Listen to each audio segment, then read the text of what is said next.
एक बार फिर से आपके अपने YouTube channel Anil study official में आपका स्वागत है।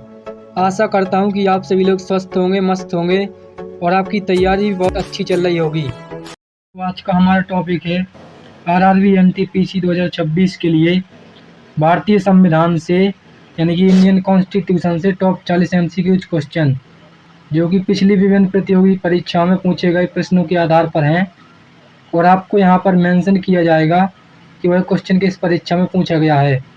तो चलिए वीडियो की शुरुआत करते हैं। और आप सभी लोगों को शुरू करने से पहले एक गुजारिश है कि मैं जितना मेहनत कर रहा हूँ उतना आप लोगों का रिस्पॉन्स नहीं आ रहा है, तो कृपया वीडियो को पूरा ज़रूर देखें, बीच से स्किप ना करें। तो चलिए वीडियो की शुरुआत करते हैं। Question number 1। क्वेश्चन नंबर 1 में कहा गया है कि भारतीय संविधान को कब अंगीकृत किया गया। तो भारतीय संविधान को कब अंगीकृत किया गया, तो भारतीय संविधान को 26 जनवरी 1949 को अंगीकृत किया गया। कब किया गया? 26 नवंबर 1949 को, यानी कि इसका option number B correct answer होगा। इसके बाद अगला क्वेश्चन है क्वेश्चन नंबर 2। क्वेश्चन नंबर 2 में कहा गया है कि भारतीय संविधान कब लागू हुआ। तो भारतीय संविधान कब लागू हुआ, तो भारतीय संविधान 26 जनवरी 1950 को लागू हुआ संपूर्ण देश में, यानी कि इसका option number C correct answer होगा। इसके बाद अगला क्वेश्चन है क्वेश्चन नंबर 3। क्वेश्चन नंबर 3 में कहा गया है कि भारतीय संविधान का जनक किसे कहा जाता है। तो भारतीय संविधान का जनक किसे कहा जाता है, तो भारतीय संविधान का जनक कहा जाता है डॉक्टर भीमराव अम्बेडकर जी को कहा जाता है। किन्हें कहा जाता है? डॉक्टर भीमराव अम्बेडकर जी को कहा जाता है। यह क्वेश्चन आरआरबी एनटीपीसी 2021 के एग्जाम में पूछा गया है। इसके बाद अगला क्वेश्चन है क्वेश्चन नंबर 4। क्वेश्चन नंबर 4 में कहा गया कि भारतीय संविधान का सबसे बड़ा स्रोत कौन सा है। तो भारतीय संविधान का जो सबसे बड़ा स्रोत है वो ब्रिटेन, यानी कि जो सबसे अधिक स्रोत है वो ब्रिटेन को माना जाता है, क्योंकि इससे बहुत सी चीज़ें भारत के संविधान में शामिल की गई हैं। यह बहुत सी तथ्यों को भारत के संविधान में लिया गया है। इसके बाद जो अगला क्वेश्चन है वो क्या है देखेंगे। तो अगला क्वेश्चन है क्वेश्चन नंबर 5। क्वेश्चन नंबर 5 में कहा गया है कि संविधान सभा के स्थायी अध्यक्ष कौन थे। तो संविधान सभा के स्थायी अध्यक्ष कौन थे, तो वो थे डॉक्टर राजेंद्र प्रसाद, यानी कि इसका option number B correct answer होगा, वो option number C correct answer होगा। इसके बाद अगला क्वेश्चन है क्वेश्चन नंबर 6। क्वेश्चन नंबर 6 में क्या कहा गया है, तो इसमें कहा गया है कि संविधान सभा की प्रथम बैठक कब हुई। तो संविधान सभा की जो प्रथम बैठक हुई थी वो 9 दिसंबर 1946 ईस्वी को हुई थी। कब हुई थी? 9 दिसंबर 1946 को, यानी कि इसका option number A correct answer होगा। इसके बाद आज का अगला क्वेश्चन देखते हैं। तो आज का अगला क्वेश्चन है क्वेश्चन नंबर 7। क्वेश्चन नंबर 7 में कहा गया कि संविधान सभा के अस्थायी अध्यक्ष कौन थे। तो संविधान सभा के जो अस्थायी अध्यक्ष थे वो थे सच्चिदानंद सिन्हा। कौन थे? सच्चिदानंद सिन्हा, यानी कि इसका option number B correct answer होगा। यह क्वेश्चन आरआरबी एनटीपीसी 2020 में पूछा गया है। इसके बाद आगे बढ़ते हैं और अगला क्वेश्चन देखते हैं। तो अगला क्वेश्चन है क्वेश्चन नंबर 8। क्वेश्चन नंबर 8 में कहा गया है कि भारतीय संविधान में वर्तमान में कितनी अनुसूचियां हैं। तो भाई भारतीय संविधान में वर्तमान में कितनी अनुसूचियां हैं, तो 12 अनुसूचियां हैं। कितनी हैं? 12, यानी कि इसका option number C correct answer होगा। 8वें का option number C correct answer होगा। और जब संविधान का निर्माण हुआ था तब कितनी अनुसूचियाँ थीं, तब 8 अनुसूचियाँ थीं। 8 अनुसूचियाँ थीं और 25 भाग थे। कितने? 22 भाग थे।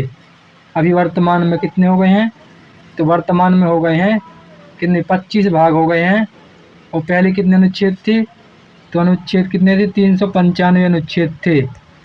वर्तमान में कितने हो गए हैं, तो वर्तमान में भी हो गए हैं 475 प्लस हो गए हैं। कितने? 475 प्लस हो गए हैं। तो इसके बाद जो अगला क्वेश्चन है वो यही पूछा गया है।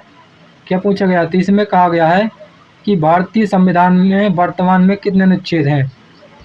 तो भारतीय संविधान में वर्तमान में कितने अनुच्छेद हैं, तो वर्तमान में कितने हैं, इसमें दिया गया है 470, यानी कि 470 हैं अभी, क्योंकि 475 नहीं दिया गया है, इसलिए 470 इसका करेक्ट आंसर होगा। कौन सा होगा? 470, यानी कि इसका option number C correct answer होगा। इसके बाद अगला क्वेश्चन है क्वेश्चन नंबर 10। क्वेश्चन नंबर 10 में कहा गया है कि संविधान की प्रस्तावना में कितने प्रकार की न्याय का उल्लेख है? तो संविधान की प्रस्तावना में 3 प्रकार की न्याय का उल्लेख है। कौन कौन से? पहला है आर्थिक, तो दूसरा है कौन सा? सामाजिक, और तीसरा है राजनीतिक। यानी कि 3 प्रकार के न्याय का उल्लेख है। इसके बाद अगला क्वेश्चन देखते हैं। तो अगला क्वेश्चन है क्वेश्चन नंबर 11। क्वेश्चन नंबर 11 में कहा गया है कि समाजवादी शब्द संविधान में किस संशोधन द्वारा जोड़ा गया? तो जो समाजवादी शब्द है इसको 42वें संविधान संशोधन के तहत जोड़ा गया था। और इसके बाद अगला क्वेश्चन है क्वेश्चन नंबर 12।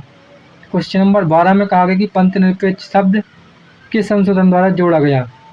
तो पंथ निरपेक्ष शब्द को 42वें संविधान संशोधन के तहत जोड़ा गया, यानी कि इसका option number A correct answer होगा। इसके बाद अगला क्वेश्चन है क्वेश्चन नंबर 13। क्वेश्चन नंबर 13 में कहा गया है कि संविधान की प्रस्तावना में गणराज्य का अर्थ क्या है? तो संविधान की प्रस्तावना में गणराज्य का मतलब होता है कि इसका जनता द्वारा चुना गया प्रमुख, यानी कि जनता द्वारा चुना गया प्रमुख। अगर हमारे देश में गणराज्य नहीं होता तो वंशानुगत होता। वंशानुगत का मतलब होता है कि जैसे पहले ब्रिटेन में होता था कि जैसे जो राष्ट्रपति है उसका बेटा ही अगला आने वाला राष्ट्रपति होगा, लेकिन हमारे देश में ऐसा नहीं होता है क्योंकि हमारा देश एक गणराज्य है। ब्रिटेन में पहले वह व्यवस्था लागू थी, लेकिन वो उस व्यवस्था को हटा दिया गया है क्योंकि इससे लोकतंत्र तानाशाही हो जाता है, यानी कि वो एक पक्ष में हो जाता है और तानाशाही हो जाता है। इससे लोकतंत्र का कोई मतलब नहीं रह जाता है, सारी शक्तियाँ उसी के साथ में हो जाती हैं। इसके बाद अगला क्वेश्चन देखते हैं। तो अगला क्वेश्चन क्या है देखेंगे। तो अगला क्वेश्चन है क्वेश्चन नंबर 14। क्वेश्चन नंबर 14 में कहा गया है कि मौलिक अधिकार किस भाग में वर्णित है? तो मौलिक अधिकार किस भाग में वर्णित है? Question number 14। तो मौलिक अधिकार है भाग 3 में, यानी कि इसका option number B correct answer होगा। राज्य के नीति निर्देशक तत्व किस भाग में है? क्वेश्चन नंबर 15 में कहा गया है। तो राज्य के जो नीति निर्देशक तत्व हैं ये भाग 4 में है। किस भाग में है? भाग 4 में है। इसके बाद अगला क्वेश्चन देखते हैं। तो अगला क्वेश्चन है क्वेश्चन नंबर 16। क्वेश्चन नंबर 16 में कहा गया है कि मौलिक कर्तव्य किस अनुच्छेद में है?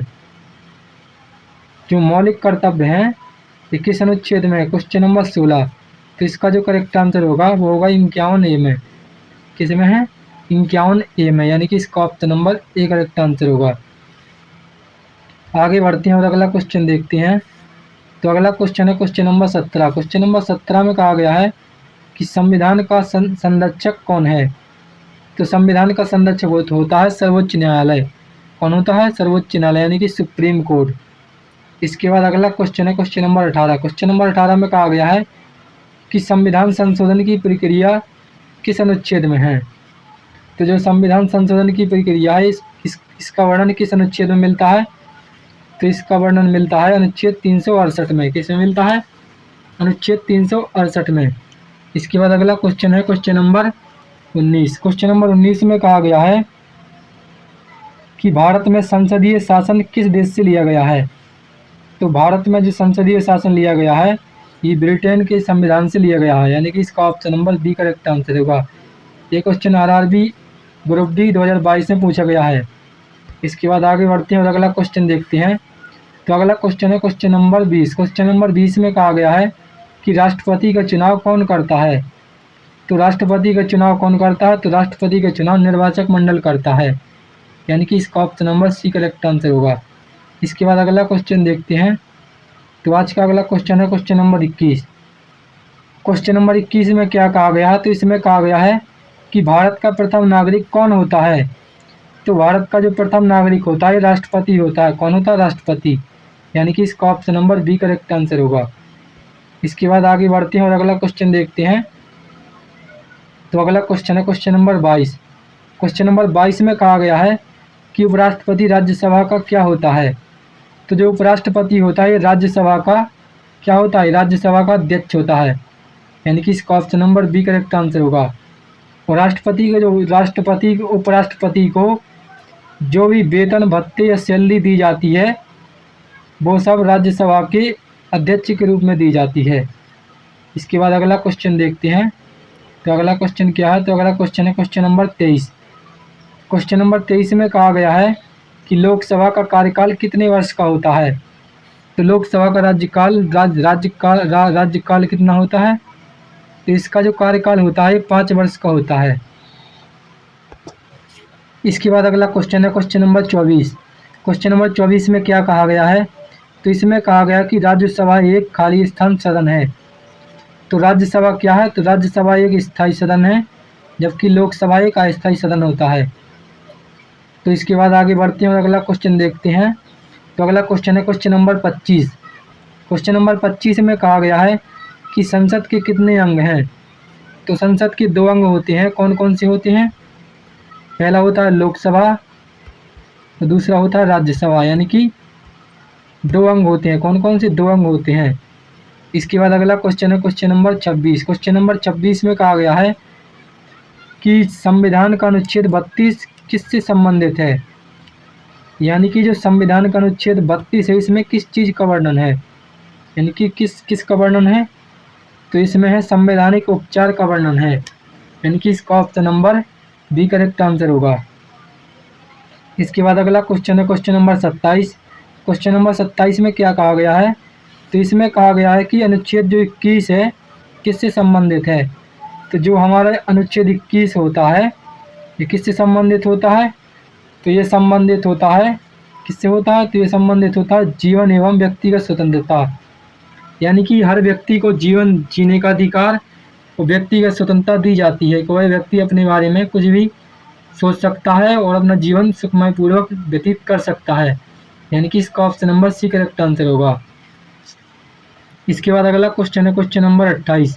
क्वेश्चन नंबर 28 में क्या कहा गया है। तो इसमें कहा गया कि शिक्षा का अधिकार किस अनुच्छेद में है। तो जो शिक्षा का अधिकार होता है इसका वर्णन किस अनुच्छेद में मिलता है। तो इसका वर्णन है अनुच्छेद 19 में, यानी कि 28 में का कौन सा होगा। 28वें का option number A correct answer होगा। 21 ए में मिलता है। ध्यान नहीं रहा, ये गलती से हो गया मेरे से, सॉरी। इसके बाद आगे बढ़ते हैं। अगला क्वेश्चन है क्वेश्चन नंबर 29।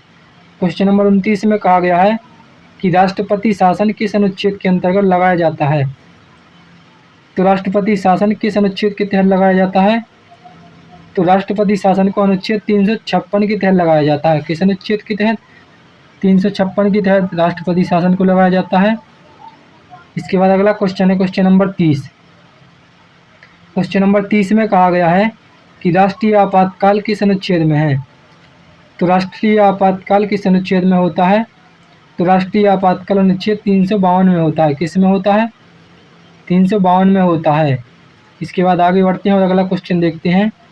तो अगला क्वेश्चन है क्वेश्चन नंबर 31। क्वेश्चन नंबर 31 में कहा गया है कि वित्त आयोग किस अनुच्छेद के अंतर्गत है, यानी कि जो बजट होता है ये किस अनुच्छेद के तहत होता है, यानी क्वेश्चन नंबर 31 में पूछा गया है। तो इसका जो करेक्ट आंसर होगा वो होगा 280 अनुच्छेद। किसमें। अनुच्छेद 280 में मिलता है वित्त आयोग का वर्णन। इसके बाद आगे बढ़ते हैं और अगला क्वेश्चन देखते हैं। तो अगला क्वेश्चन है क्वेश्चन नंबर 32। क्वेश्चन नंबर 32 में कहा गया है कि निर्वाचन आयोग किस अनुच्छेद में है। तो निर्वाचन आयोग किस अनुच्छेद में। तो निर्वाचन आयोग होता है 324 अनुच्छेद में। किस में होता है। 324 अनुच्छेद में होता है निर्वाचन आयोग का वर्णन। इसका option number B correct answer होगा। इसके बाद अगला क्वेश्चन है क्वेश्चन नंबर 33। क्वेश्चन नंबर 33 में कहा गया है कि नियंत्रक एवं महालेखा परीक्षक CAG किस अनुच्छेद में है। तो नियंत्रक एवं महालेखा परीक्षक इसका वर्णन किस अनुच्छेद में मिलता है। तो इसका वर्णन मिलता है अनुच्छेद 148 में, यानी कि इसका option number C correct answer होगा। इसके बाद अगला क्वेश्चन है क्वेश्चन नंबर 34। क्वेश्चन नंबर 34 में कहा गया है कि संविधान की 8वीं अनुसूची किससे संबंधित है। तो जो संविधान की 8वीं अनुसूची होती है ये भाषाओं से संबंधित होती है, यानी कि इसका option number A correct answer होगा। इसके बाद अगला क्वेश्चन देखते हैं। तो अगला क्वेश्चन है क्वेश्चन नंबर 35। क्वेश्चन नंबर 35 में कहा गया है कि वर्तमान में 8वीं अनुसूची में कितनी भाषाएं हैं। तो वर्तमान में जो 8वीं अनुसूची है वो भाषाओं से संबंधित होती है, लेकिन इसमें कितनी भाषाओं को मान्यता दी गई है। तो इसमें केवल 22 भाषाओं को मान्यता दी गई है, यानी कि इसका option number C correct answer होगा। कौन सा होगा। इसका option number C correct answer होगा। आज का अगला क्वेश्चन है क्वेश्चन नंबर कौन सा है, तो क्वेश्चन नंबर 36। क्वेश्चन नंबर 36 में कहा गया है कि पंचायतों से संबंधित अनुसूची कौन सी है, यानी कि जिसमें पंचायतों का वर्णन होता है वह अनुसूची कौन सी है, तो वो है 11वीं अनुसूची, यानी कि इसका option number B correct answer होगा। इसके बाद अगला क्वेश्चन है क्वेश्चन नंबर 37।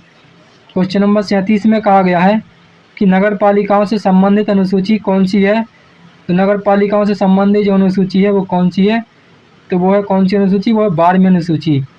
11वीं में पंचायतों का वर्णन है, तो 12वीं अनुसूची में किसका है, तो 12वीं अनुसूची में नगर पालिकाओं का है। नगर पालिकाओं का मतलब होता है कि जो होता है महानगर होती हैं, जैसे कि चरखारी, महोबा, झांसी, ये सब क्या होती हैं, महानगर होती हैं। गांधीनगर हो गया। इसके बाद आगे बढ़ते हैं और अगला क्वेश्चन देखते हैं। अगला क्वेश्चन है क्वेश्चन नंबर 38। क्वेश्चन नंबर 38 में कहा गया है कि मौलिक कर्तव्य किस देश से लिए गए हैं, तो जो मौलिक कर्तव्य हैं हमारे देश के वो कहाँ से लिए गए हैं, तो मौलिक कर्तव्य रूस के संविधान से लिए गए हैं, यानी कि इसका option number B correct answer होगा। इसके बाद अगला क्वेश्चन है क्वेश्चन नंबर 39। क्वेश्चन नंबर 39 में कहा गया है कि भारतीय संविधान विश्व का सबसे बड़ा क्या है, सबसे बड़ा लिखित संविधान है, यानी कि इसका option number A correct answer होगा। इसके बाद आज का आखिरी और बहुत ही इंपॉर्टेंट क्वेश्चन रहने वाला है क्वेश्चन नंबर 40। क्वेश्चन नंबर 40 में कहा गया है कि संविधान की प्रस्तावना में हम भारत के लोग हैं से क्या तात्पर्य है, यानी कि हम भारत के लोग हैं, इसका मतलब होता है जनसत्ता, यानी कि जो जनसत्ता है सभी के लिए समान होगी, यानी कि जनता का शासन होगा। इसका option number B correct answer होगा।